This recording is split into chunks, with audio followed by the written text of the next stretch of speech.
Assalamualaikum warahmatullahi wabarakatuh.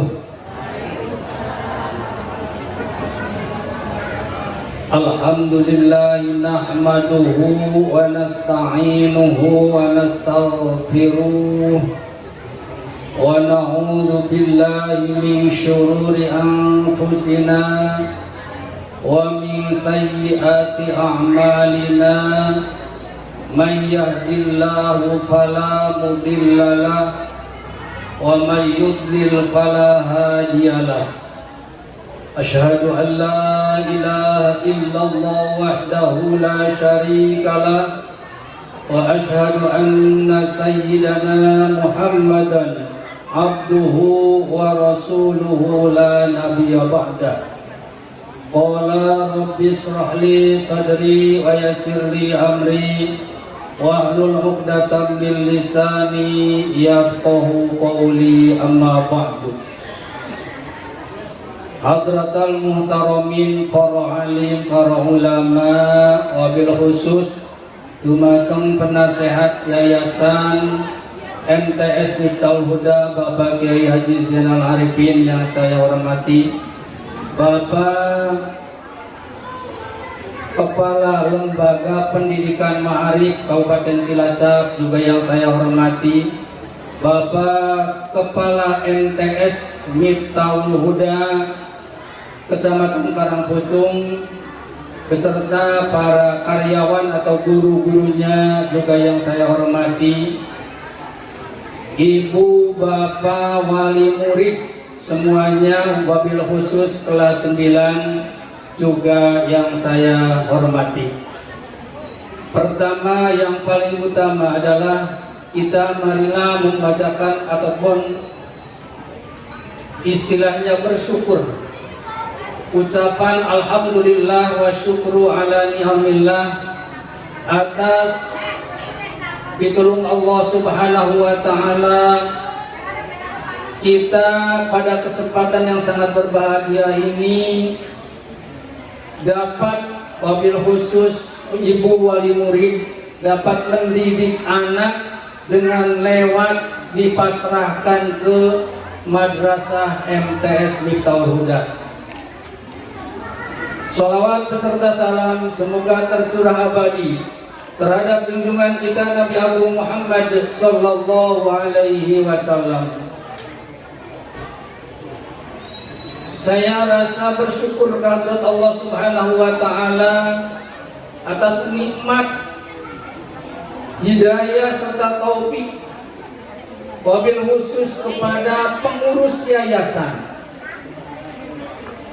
yang kalau saya ingat ini sudah berdiri hampir 20 tahun. Pada waktu itu tahun 2004, tokoh masyarakat beberapa kali bermusyawarah ingin punya madrasah sanawiyah, karena dulu dari desa Babakan kalau ingin sekolah di MTS itu ke Suru Sunda, termasuk anak saya yang paling bungsu juga sekolah MTS-nya di Suru Sunda. Sampai saya ingat 5 kali musyawarah tidak ada kesepakatan untuk memilih ketua yayasan. Semuanya tidak mau jadi ketua yayasan. Karena apa? Berat luar biasa.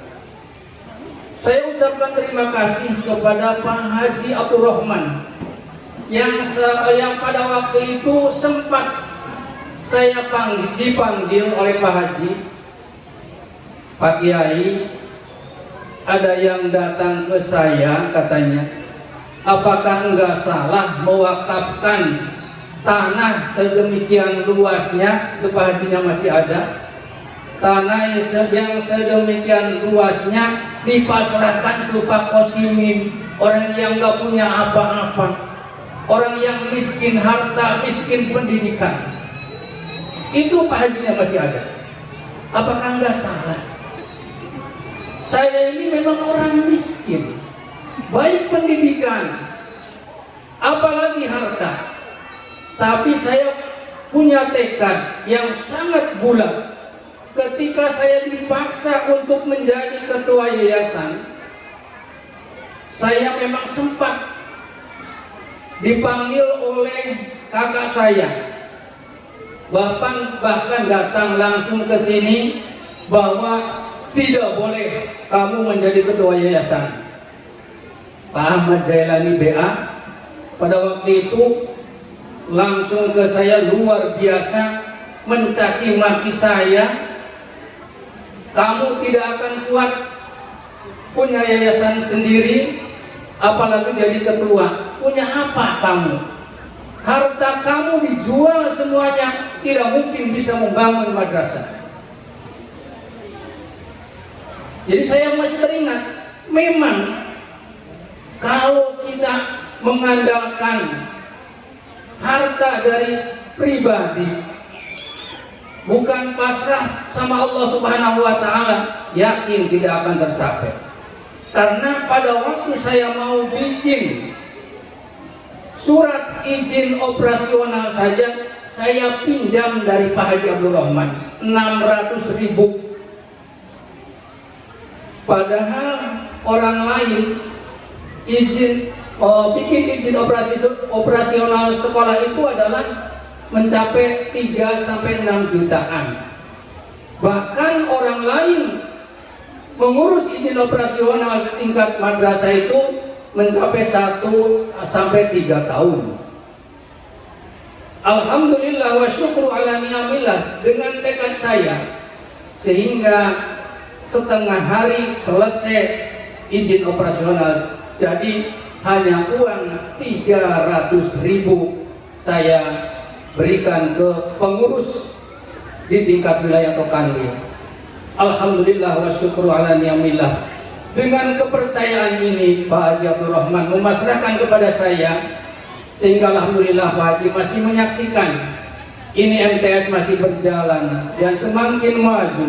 Mudah-mudahan Allah Subhanahu wa Ta'ala menguatkan kami sebagai pengurus yayasan, dan mudah-mudahan kepercayaan ibu dan bapak menitipkan anaknya di MTS Tauhudah, insya Allah tidak akan rugi, apalagi disertai dengan adanya pendidikan pondok pesantren. Pondok pesantren ditopang dengan beberapa pondok pesantren. MTS ini ada pondok pesantren Nurul Huda yang sangat dekat, ada pondok pesantren Hidayatus Sholihin yang insya Allah tidak ketinggalan. Walaupun pondok pesantren di gunung, di pegunungan, sehingga alhamdulillah bersaing dengan pondok-pondok pesantren di kota masih kuat.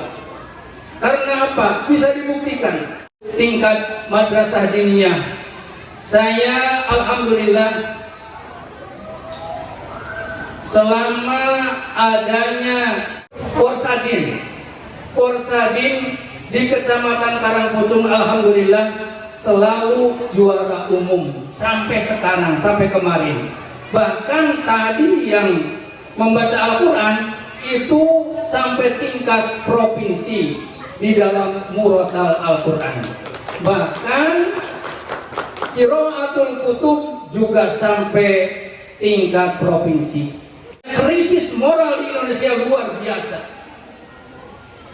Krisis moral luar biasa. Makanya alhamdulillah wa syukru ala ni'amillah, ketika di pondok pesantren kita punya prestasi. Bahkan pada waktu termasuk saya alami tahun kemarin, ketika saya konsultasi dengan orang tuanya, Bu, Pak, ini anak sampean alhamdulillah sampai ke provinsi Jawa Tengah. Dari Cilacap sudah lulus, sudah melewati beberapa ribu peserta, sampai Cilacap, sampai datang ke wilayah, alhamdulillah sudah lulus. Ibu kira-kira mau ikut apa enggak? ke tingkat provinsi, sepertinya jawabannya hanya ucapan terima kasih, tidak merasa bunga, tengah rasa bunga belekena sama sekali, belekena tengah rasa bunga, boro-boro hayang ngajuk juga milu cek paribasana nyilu anak erek tampil di tingkat provinsi belekena. Ieu krisis moral di orang tua pun krisis moral zaman ayeuna. Hati-hati, krisis moral itu luar biasa. Lamun jiwa umat Islam geus model itu, sama sekali perhatian terhadap pendidikan agama, nampirakeun pendidikan agama, timbullah negara kita penuh dengan korupsi luar biasa, karena